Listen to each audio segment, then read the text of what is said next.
Welcome to Married to Movies.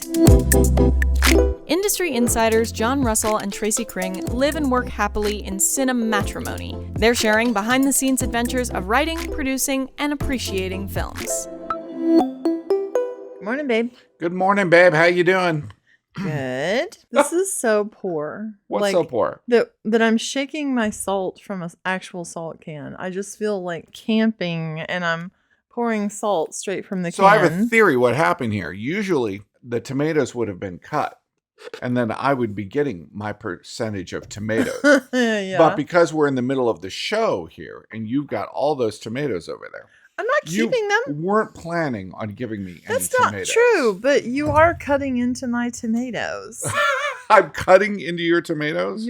You've started to like tomato. Yeah, that's true. Because I insist on having a tomato every morning. Yes. You're liking them, so Right. You're taking half of my tomato where I used to get a whole tomato. Okay, folks, look at the camera. That was not half of the tomatoes. You were at a networking event and it cracked me up because you were talking to someone and they said that they quoted Tolstoy. Mm-hmm. They did. When you told me, I said, I don't understand that quote. Right. And also, did Tolstoy say that? He said that Tolstoy was talking to this other dude. I don't know if he meant the other dude or if he meant Tolstoy, but he brought up Tolstoy because we were referring to the fact of how much more difficult it is to write a short film than it is to write a feature film. I totally agree. Right.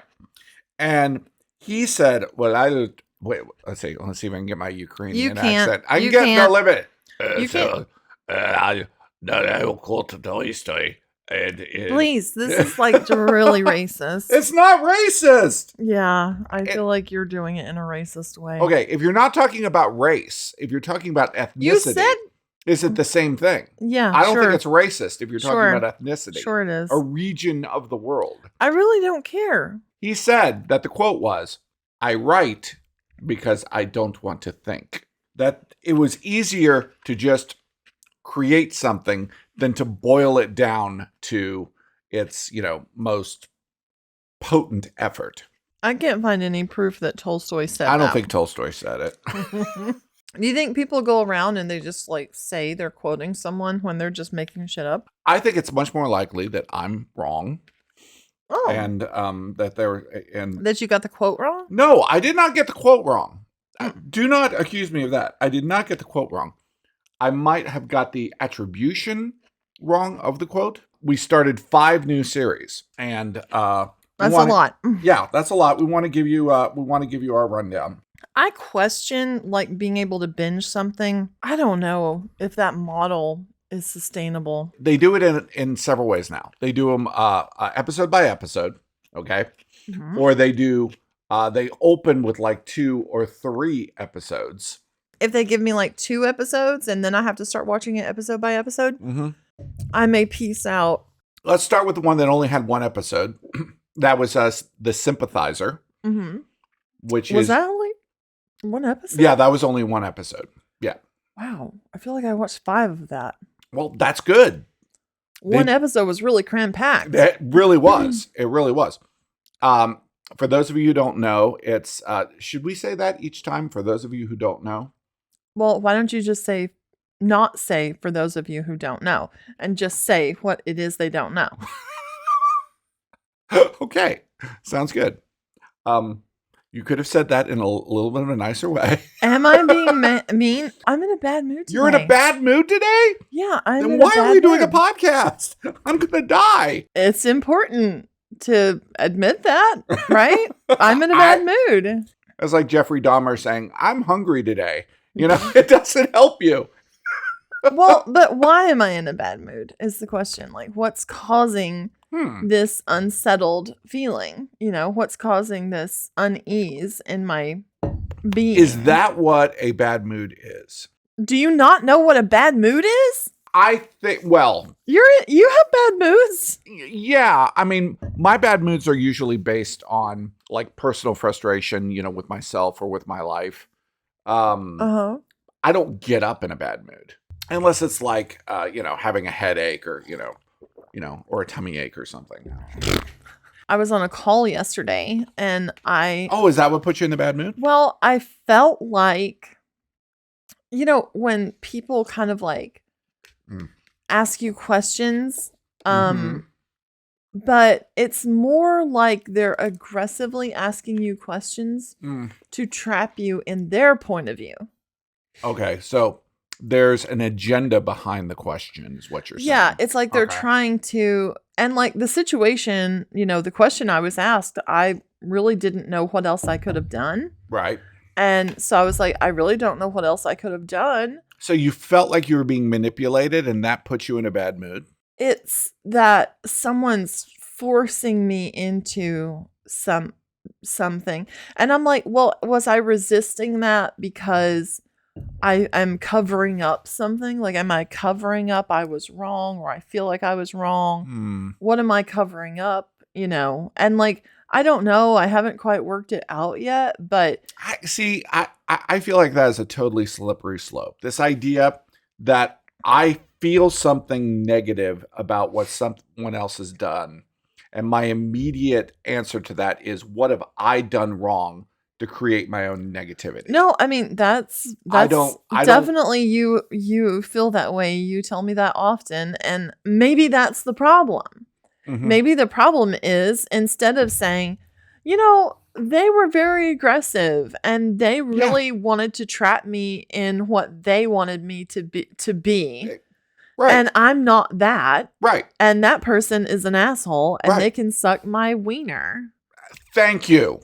Exactly. More of that. I want to hear you say, I have no wieners. Suck my wiener more. Well, I have a package of Aldi weenies in the fridge. That's that's what I'm talking about. Pretty good for 99 cents, folks. I'm not masculine. I'm not trying to make masculine my situation. I understand. As a feminist, I have a package of hot dogs. And thank you for walking me through that, because I feel better. Oh, holy shit. That is amazing. What? You feel better? I wasn't even trying to make you feel better. I was just asking questions. Oh my God. This is great. All right. Anyway. Wait, what are you doing? Don't go off on the sillies. We've got a show to do. Are you going to hang a shingle now? Yes, that's right. I'm like Lucy with her psychiatry advice for a nickel or whatever. Right. I think my favorite part of that is that whenever somebody drops the nickel in for Lucy, all she does is just like shake it and talk about how awesome the sound of the nickel is, and doesn't actually give any advice. She's just really happy to make the money. The Sympathizer. Right. It stars super interesting period of time, because I don't think we know anything about right after, as the Vietnam War is ending in 1975, which is something that not everybody, I mean, it's crazy when you think of the fact that the Vietnam War ended in 1975. That's the year I was born. I mean, it's crazy when you think about that. And from the perspective of, should be longer ago? Well, no.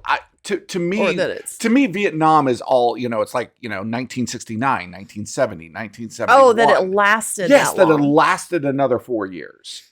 Yeah. That we were guys in Vietnam, instead of listening to Creedence Clearwater Revival, they were listening to Donna Summer. Okay. Oh, the disco era. Yes, it got into disco, folks. How crazy is that? Wild Cherry was playing. I have to say, if I were out in some other country, in like some, wet field in the rain. Rice paddy. Well, I didn't want to be racist. It's not racist. They have rice paddies. They make rice. It's a stereotype. There's nothing racist about it. They also make rice in South Carolina. They also make lots of rice other places. Okay. So if I'm out there fighting for Mhm. my country in some other country, Yes. shooting people, Yes. and people back in my country are at a disco, I don't know. I'd be furious. Oh, gosh, yes. I'd just be like, what the hell are you dancing over? What the hell? Like, if I had to listen to the Bee Gees, I would be furious. That's true. You never see a Vietnam movie with the Bee Gees playing as they're trompsing through the jungle. I don't think it's No, trouncing. it's always like, Trouncing? you know, the Watchtower. Oh, the Watchtower. You know, Right, like exactly. that kind of thing. It's like the Doors. It's like Yes. the 60s music. Oh, absolutely. Always. I But- actually remember being in my room, jumping around, dancing to Disco Duck, listening to Rick Dees. And And the that weekly was... top 40. Yes! Very good. Very good. I used to love that. That's one of those words that I can't help but finish. When do you say Rick Dees? Yeah, and the weekly top 40. The Sympathizer. Oh my God. Are we ever going to get through these? No, this we're way? not. We're not. Okay. The Sympathizer was great. It was great. It's it has really one major star that everybody would know, which is Robert Downey Jr. But he's playing like almost like a Peter Sellers kind of part. He is. Yes. And maybe of modern actors, he is the closest thing we have to Peter Sellers. Well, Is that possible? Can you imagine Peter Sellers as Iron Man? Yeah. No, I could No. not. I could not imagine that at all. No, but I do love Peter Sellers. It is a book written by an Asian American writer. I don't know which one. When I was watching it, I was just like, this can't have been made by like someone in the US. We just don't know this history. Like that's such a deep dive into the culture and the climate and espionage and and I was like, okay, good. It was a book written by somebody who like would get it. Right. And it's a story of basically a double agent. He is working for the CIA, but at the same time, he's working for the North Vietnamese. I just want to throw in there, man, what in the fuck has the CIA been up to this whole time? Oh, you know. I was looking at like declassified documents from the CIA. Mm-hmm. What in the hell have they been doing? Is anybody reading these declassified documents? Apparently they're not. The Sympathizer is created and directed by Park Chan-wook, I think is his name. He's like the one who did Old Boy and the Vengeance trilogy. The original Old Boy. Yeah, the original. Oh, yeah. Because I'm not talking about the remake. Josh Brolin No. one. We don't talk about that. No. We do not talk. Just like Bruno, we do not talk about the new Old Boy. Don't Speak. You remember that horror movie? It was like the Dutch one where the family went and they met the other family on vacation. Uh-huh. Well, they have made an American remake of that. They did the same with Force Majeure. Right. Force Majeure. Which was terrible. And with then, Will and then Ferrell. They had Will Ferrell and Julia Louis-Dreyfus. Terrible remake. Completely missed the point. You know what really bothers me about remakes is like, how can you so not get what made a movie work Absolutely. and remake it? What they're doing is they're shaving off the sharp edges. Don't Speak will work as an Americanized version. It will. It will be scary. It will have all of that uncomfortableness. Maybe. It won't have as much of I that don't know if you could be that Oh my uncomfortable. God. Woo, that was uncomfortable. Okay. Well, speaking of that, we're going to have to talk about Baby Reindeer. Oh, I'm not uncomfortable about that at all. I You am are. so uncomfortable. I am so uncomfortable with this new Netflix series, Baby Reindeer. I'm not watching it. I can't watch it. You pieced out. I've pieced out on this thing. You said after one episode. It's great. It's great. It's incredibly well done. It's very, very impressive. The idea feels way too close to home for me. And but everybody in it is kind of awful, you know, and everything that they're doing is dumb in terms of the way that they're handling the situation. And I don't handle that well. So when you say that it's too close to home for you, Yes. how do you mean? Because I have known crazy people in my life. Crazy people. Gotcha. People that in the wrong circumstances, in front of the wrong people, would have been institutionalized. Okay. And that's really what a Baby Reindeer is about.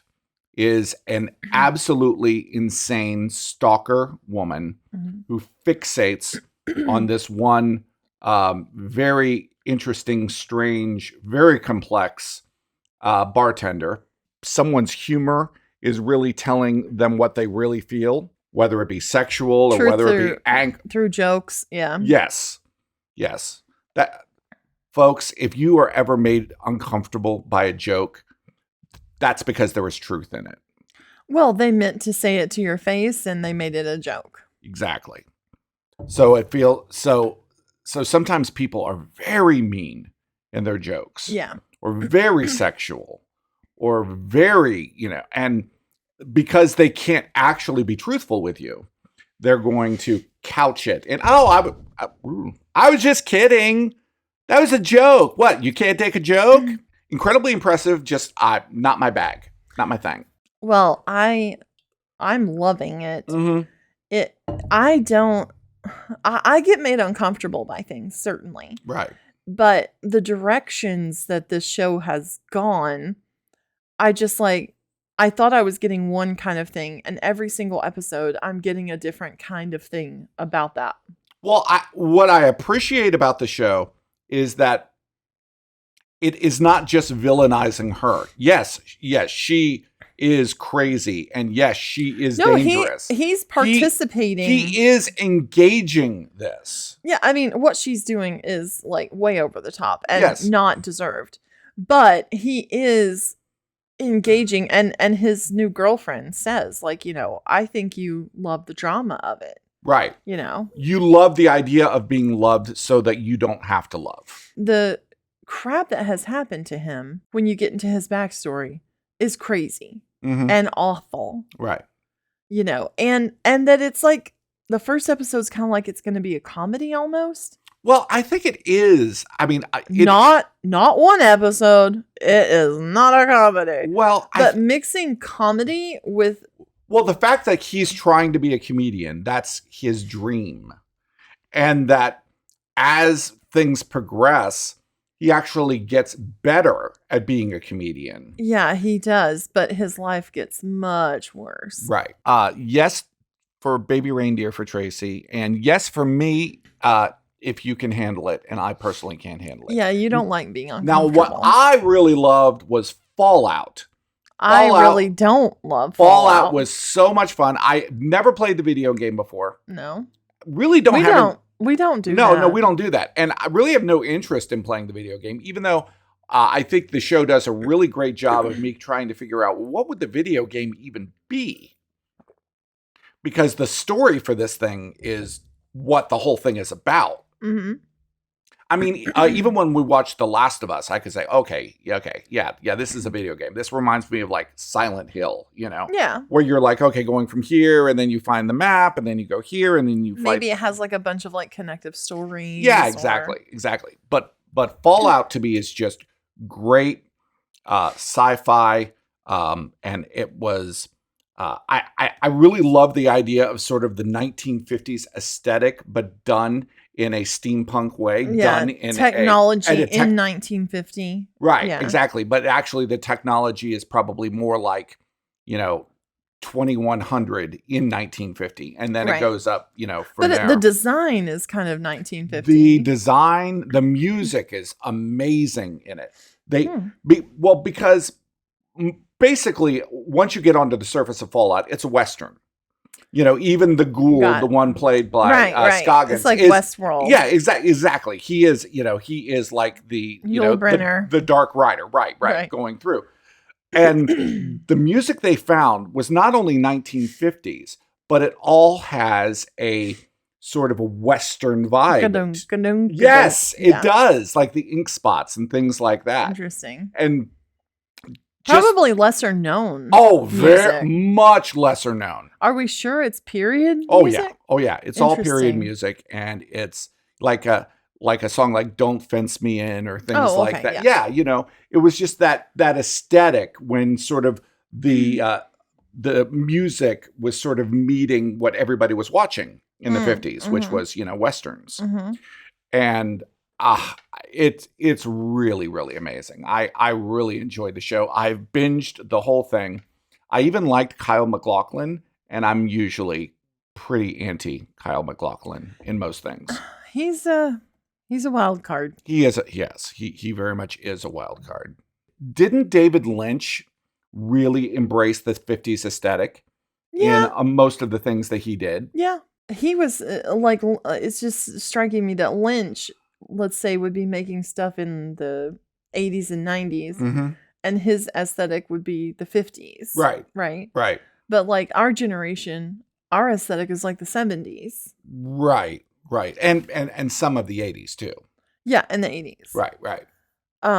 So I don't know. It's just strange whenever you're writing a script, like what year aesthetic, are you going for? And what year aesthetic is Origian? Well, futuristic. But how far in the future?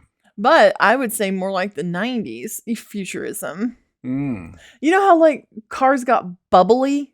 Yeah. They got like, they stopped being blocky and they got more bubbly. Right. Like Saturns and, it was just we had absolutely no space race at that point. Right. But there was kind of a spacey vibe. Well, let's get into that spacey vibe. Oh my God, that was the transition. I still had so many things I wanted to talk about. We don't have time. Ian Solange's dream. Ian Solange is dreaming of standing on the top of a mountain. He's looking through a telescope, but he needn't bother because a spiral galaxy fills the sky with so much brilliance that he can practically touch the nebula. He looks over, and there's a bonfire in front of him that erupts. He stands in the front of the inferno, and it recedes and becomes Emmeline. She's in a white robe. Behind her is an altar. She walks over to take Ian's hand, leading him to the altar. She lays down and reaches up to him. She has a bloody knife in her hand. He doesn't want to take it from her, so she smiles and stabs herself with it. Her blood glows, and the altar is engulfed in an otherworldly spectral light that blinds him. Ian wakes up in his room. Interior, Ian Solange's private quarters, night. Ian opens his eyes and sits up in bed. He grabs a remote. Soothing sounds fill the room. He lays back down and closes his eyes. Interior, Origian Garden Day. Each student has their own plot of land inside the greenhouse. Emmeline's is lush and full of life. Matthew looks up from his plot a couple of rows down and gingerly walks over to Emmeline, who's caressing a zucchini blossom. He has bandages over his ears. Matthew, your food looks beautiful. Emmeline, thank you. It took some practice. I didn't have a green thumb, I can assure you that. I still don't have one. I seem to have all my issues with legumes. I can show you if you like. What happened to your ears? I'm fine. The doctors did some tests and figured out that I had a problem in my inner ear that was affecting me. Your ear was making you vomit? Oh, otoliths. Yeah, the little pebbles. They did surgery and gave me this little implant. I have a magnetic key so I can make adjustments if I start to feel sick. And when the bandages come off, I'll show you. It's right under the skin. That means you're part robot now. Yeah. Does it hurt? Only when I hear. Joke. I sometimes have trouble with those. I don't think it was funny. I just wanted to come over and thank you for calming me down with the blood.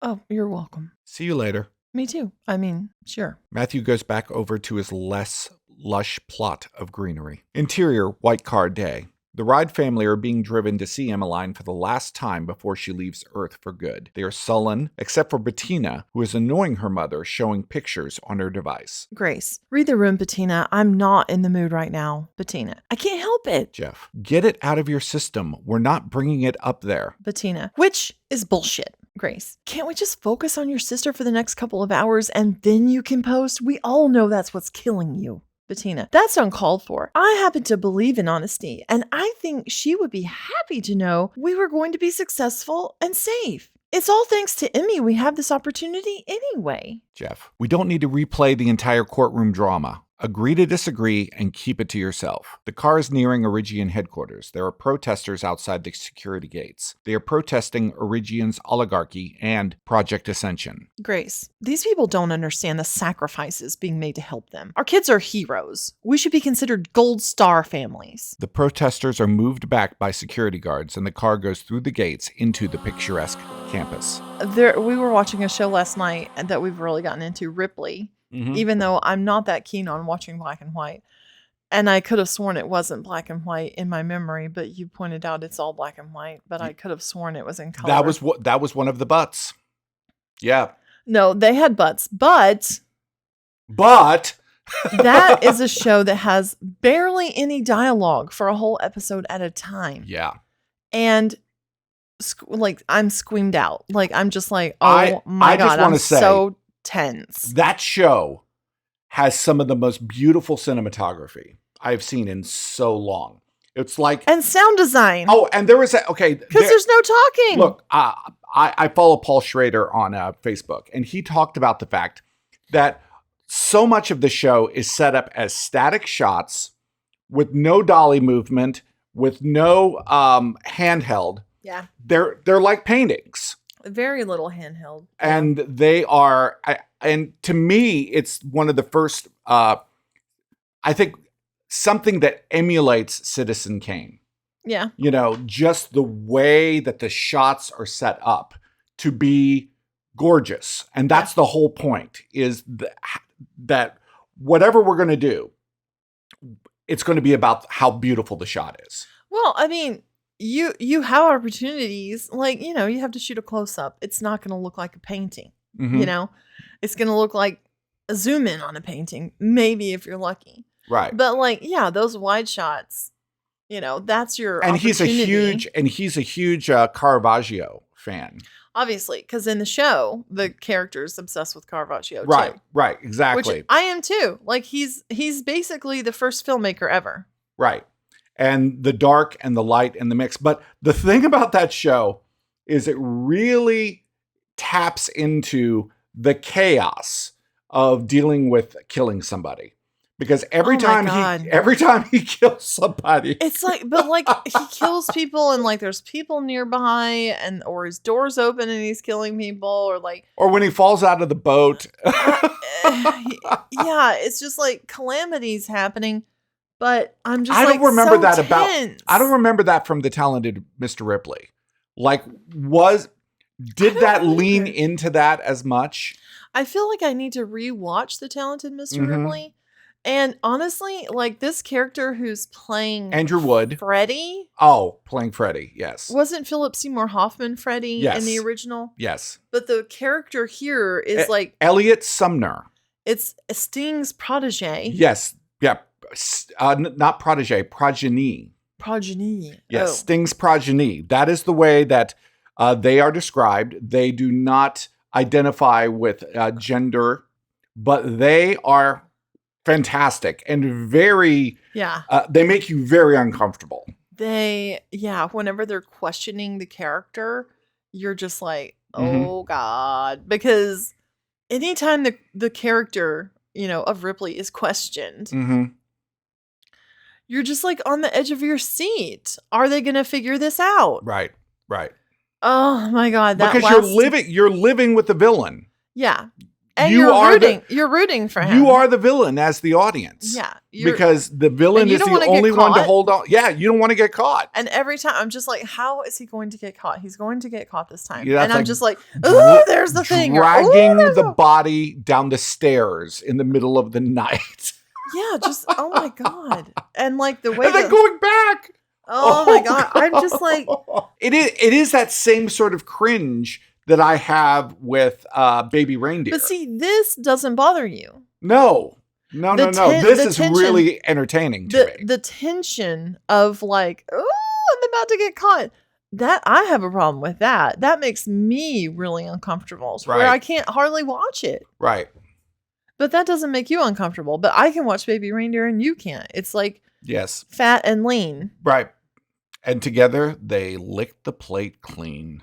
I did notice something cruising around on Disney Plus. Yes.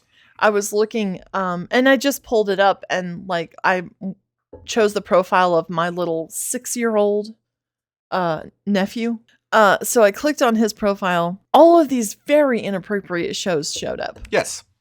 And I was just like, wait, hold on. Why are these on a 6-year-old's profile on Disney Plus? Because he loves Killing Eve. No, because Disney Plus has merged with Hulu. Exactly. And I just want to point out all of these streamers. Yes. All these streamers. And you called it. I did. Like last year, you called it. You said, what's happening is all these streamers will eventually combine back together and become cable again. Yes. We're going to create a new thing called cable. And one of the things that Disney was saying they wanted to do, which you see on Pluto, which you see on Plex or other things. Not wanted to do. They already have done it. Yeah. Peacock. Yeah. They're just creating live channels New again. New channels. Exactly. But it's a live scrolling show where you can look, just like on the old TV guide. It'll be like it'll be like the Marvel channel. Gilligan's Island. It'll be right. The Marvel channel will be They just created channels again. Ant-Man, and then after that will be Civil War, and then the people who own these corporations. Like, did you ever really walk this freaking idea through? Here's what I think. You destroyed something. No. You destroyed something to create something to just go back to the past. And they knew that. You think they knew that? Yes, of course they knew that. Because what they wanted to do was basically, there was this thing called cable TV that everybody had hundreds and thousands of channels. Did they just want to cut them out? Yeah, and the only way to get people to these to cut these big broadcasters out. Right, to cut them out was basically to create free heroin for a while, where people weren't having to pay anything to watch these streamers or pay very, very little. Mm-hmm. But eventually, it was not a sustainable model. You have to have advertisers. There's somewhere there's a very evil mastermind behind that. I don't know about that. I mean, no, I don't believe in the Illuminati. I don't think we're smart enough to have an Illuminati. Well, if you look in retrospect at how they've manipulated this, so that they're basically sucking up all of the entertainment back into one conglomeration. Sure. And Disney has certainly come out on the top in this. Well, or across the board. Yeah, Disney and Netflix, yeah. How long is it going to be before Netflix has to sell to Disney? Yeah. How long is it going to be? Or Disney sells to Netflix. I don't know which one. No, I don't think so. Who will be the last bear in the cave? Netflix can't produce films at the rate and scope of Disney. They just have too much damn money. I don't know. I know that they've been trying to sell Paramount. Sure. Yeah. And Paramount had already sucked up Discovery and TLC. Right. But the thing about the thing that is holding people down from buying Paramount is that Paramount owns all of these cable channels. Right. And those are not really, they don't have a lot of value. Right. MTV and Comedy Central and Nickelodeon, those don't have value necessarily too. So people don't want to buy Paramount because they don't want the cable channels. Oh, and Paramount's got to have the cable channels attached because they're all one thing now. That's the whole thing, is that the lady who owns Paramount doesn't want to break it up into its television arm, its movie arm, its cable arm, all of that. It's so screwed up. Yeah, it is. Yeah. It's so screwed up. And I mean, honestly, as the audience members, we're benefiting. We are. We have access to pretty much anything we could want at all times. Yeah, but we're continually being charged more. Yeah. This is our next to last show before our mid-season break. We have a mid-season break, folks. Yeah, this will be our 15th show next week. Yes. This is 14. Next week will be 15. And then we're going to take a break for 6 to 8 weeks. A little break. Yeah, we'll still be posting some social media and, that'll be 45 podcasts we've done. That's right. We will be back, folks. No need to commit hara-kiri, anything like that, or sakuku, or whatever it's called. And you can just re-listen to or rewatch episodes you might have missed. That's right. And then we'll come back with the rest of Origian. The last 15 episodes of season 2. Right. Which is kind of cool because we get some time off in the summer and we get time off at the holidays. Right. And that's kind of our year. Yeah. Of podcasting. Absolutely. Yeah. Because 52 weeks in a year and we do 30 episodes. And I think we've heard probably from more folks than we've ever heard from. Just like, oh, we will listen to the show. Oh, you guys are really funny. Well, I thought it was cool when you were like at a networking event in the city and somebody was like, oh yeah, I listen to your podcast. Who knows, man? I mean, we're trying. Yes, so Consistency. Next week will be the halfway point of season 2. So be there or be square. That was not a good ender. I know, I'm sorry. It's hard not to get romantic about movies. Thanks for listening to Married to Movies. John and Tracy will meet you for breakfast tomorrow.